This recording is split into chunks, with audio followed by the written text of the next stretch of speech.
नमस्कार साथियों, मेरा नाम अनुपम प्रसून है। आप एनएमएफ न्यूज़ देख रहे हैं।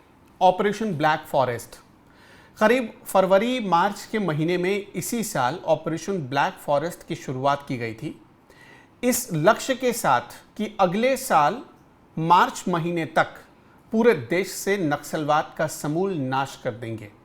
अमित शाह ने ये कसम खाई थी और यकीन मानिए कि इसका बहुत व्यापक और गहरा असर दिखने लगा है। ऐसा हम क्यों कह रहे हैं? आप एक तस्वीर देख रहे हैं।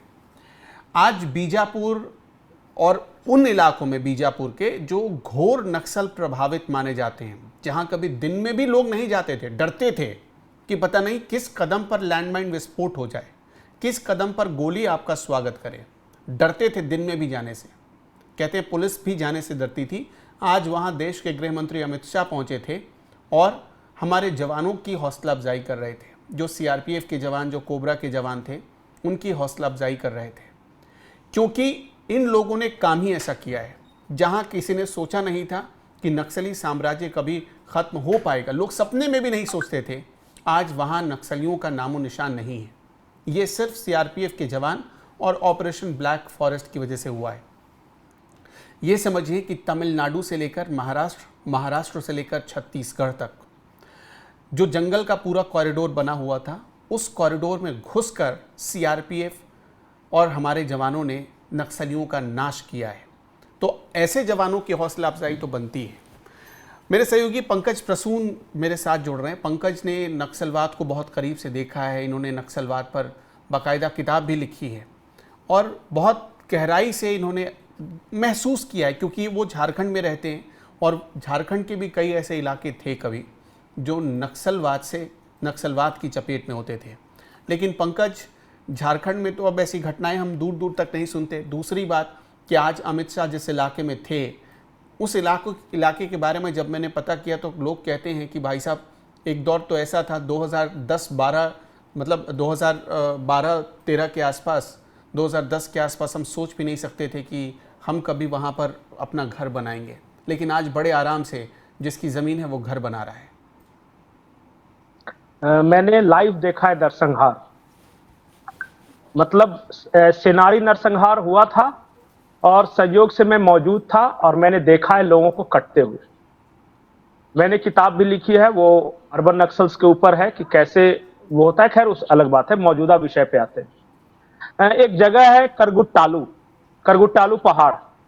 वो करगुट्टालू पहाड़ छत्तीसगढ़ और तेलंगाना के बॉर्डर पे है। और होता यह था कि नक्सलियों का एक रेड कॉरिडोर हुआ करता था किसी जमाने में। नेपाल के पशुपतिनाथ से लेकर तेलंगाना के तिरुपति तक, आंध्र के पशुपतिनाथ से तिरुपति तक की 6 करोड़ की आबादी थी, पूरी तरह से नक्सल प्रभावित आबादी थी। और ये जंगल, पहाड़, टोपोग्राफी कुछ इस तरह की थी कि इनको सूट करता था और इसको उन्होंने नाम दिया था रेड कॉरिडोर।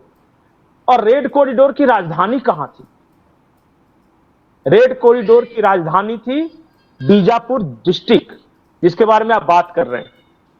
और वहां पे उस शहर में, राजधानी तो है पर शहर में नक्सलियों का मुख्यालय कहां था? नक्सलियों का मुख्यालय था करगुट्टालू पहाड़। और ये क्यों मुख्यालय था मैं बता, पूरे नक्सल एक्टिविटी ऑल ओवर इंडिया कहीं भी चल रही है ना, उसका हेडक्वार्टर करगुट्टालू पहाड़ था। अब ये क्यों था? करगुट्टालू पहाड़ हेडक्वार्टर क्यों था? इस पहाड़ पे PLGA battalion 1, DKSZC, TSC, CRC, ये सब बड़े नक्सली संस्थाओं के थिंक टैंक थे, चला करते थे। हथियारों की फैक्ट्रियां थी जो हथियार प्रोड्यूस किया करते थे वहां पे। मैं पहले महत्व बता रहा हूं कि ये है क्या।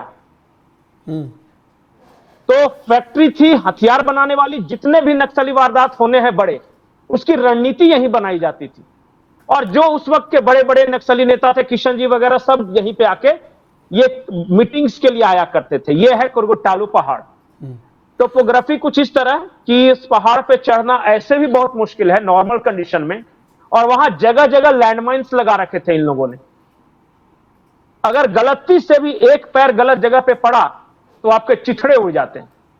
और घना जंगल, उस जंगल में बारिश का मौसम में बारिश हो रही है, वहां बिच्छू, सांप, केंचुए इस तरह के होते थे। जंगली भेड़िए उस पहाड़ के और जंगलों में रहा करते थे। ऐसे में बच बचाकर पहाड़ की चोटी तक पहुंचना और जहां जगह जगह नक्सलियों का पहरा हो, लैंडमाइंस हो, वहां तक पहुंचना लगभग असंभव ये था। वहाँ लेकिन फिर 19 शुरू दिन हुआ। में जो जानकारी मिल रही कि 19 दिन में बिना हताहत हुए हमारे जवानों को एक खरोच तक नहीं 21 आई दिनों का यह अभियान और था। 30 21 हार्डकोर दिनों का नक्सलियों का सफाया हो गया। 21 दिनों का अभियान था और 31 नक्सली मरे हैं, जो आंध्र प्रदेश गवर्नमेंट का जो ये है, जो ऑफिशियल स्टेटमेंट है उसके अनुसार। हुआ ये है वहां पे कि जब ऑपरेशन ब्लैक फॉरेस्ट वगैरह चलाया जाने लगा, तो एक एक करके जो भारतीय फौज है, मैं सीआरपीएफ को भी मैं इंटरनल सिक्योरिटी के लिए फौजी ये कर रहा हूं कि जो अदम्य साहस के साथ लड़ा। तो ये जो अर्धसैनिक बल के जवान थे, हमारे कोबरा बटालियन के जवान थे, बहुत सारे, तो वो सब जब एक एक करके फतह कर रहे थे तो झुमरा पहाड़ आया एक पड़ाव, जो कि झारखंड और छत्तीसगढ़ के बॉर्डर पे था। इन लोग नक्सलियों ने अपना जो कॉरिडोर बना के रखा था या जहां रहते थे ना, वो हमेशा बॉर्डर इलाके होते थे कि एक स्टेट में कुछ किसी घटना को अंजाम दिया, जब तक पुलिस वो आएगी तब तक दूसरे स्टेट में क्रॉस कर जाना है, क्योंकि दूसरा स्टेट की पुलिस का वो एरिया खत्म हो जाता है ना। तो इस तरह के इलाके वो चुना करते थे। तो जब झुमरा पहाड़ झारखंड छत्तीसगढ़ में जब फतह किया हमारे जवानों ने, उसके बाद सबसे बड़ा चैलेंज ये था कुरगुटालू पहाड़। मैंने बताया क्यों, उमस भरी गर्मी थी, उसमें मतलब कीचड़ वाली लगभग जमीन थी, दलदली डैम्प था वो पूरा एरिया। वहां पे सांप बिच्छू बहुतायत में, जगह जगह लैंडमाइंस। 31 दिनों तक ये पूरा ऑपरेशन चला, जिसमें पहला जो 2 दिन था वो घेरा डाल के बैठे रहे ये और इंफॉर्मेशन गैदर करते रहे। जो आपका आया होगा ना 29 दिन, वो तब 29 दिन आया जब ऑपरेशन शुरू हो गया। जब इन्होंने ऑपरेशन शुरू कर दिया तो 29, लेकिन 2 दिन उससे पहले ये घेरा डाल के बैठे हुए थे और बारिश में भीगते हुए रात रात भर बैठे रहे हमारे जवान। और फिर एक एक कदम कैप्चर करते गए, एक एक आईडी को डिफ्यूज करते गए, इस तरह चढ़े। और ऊपर नक्सलियों का जमावड़ा है, उनका हथियार डिपो है, वहां रणनीतिकार बैठे हुए, ऐसे करके ये फतह किया। जब भी इस देश में नक्सल उन्मूलन का इतिहास लिखा जाएगा तो ये करगुटालू पहाड़ की का जो जंग था, जो युद्ध हुआ, उसके बारे में अलग से स्वर्णाक्षर में लिखा जाएगा। ये अब तक का सबसे मुश्किल टास्क था। और यूं कहें कि नक्सलियों की राजधानी कैप्चर हो गई है भारतीय फौज द्वारा, और इसीलिए उनका मुख्यालय पे बार हमने बार अमित शाह तिरंगा ये लहरा डेडलाइन दिया याद है। दिला रहे हैं कि 31 मार्च 2026 नक्सली या तो सरेंडर करें या फिर उनका सही ठिकाना जो भी है उस जगह पर उनको भेज दिया जाएगा। ये बार बार वो आगाह कर रहे हैं लोगों को, और बार बार ये कह रहे हैं उन लोगों को जो नक्सलवाद की चपेट में हैं, जो नक्सलियों का साथ देते हैं, जो खुद नक्सली बन चुके हैं, उनको बार बार आगाह कर रहे हैं। तो दर्शकों, कुल मिलाकर ये है कि देश यानी कि हमारा भारत अब नक्सलवाद से मुक्त होने के कगार पर पहुंच चुका है।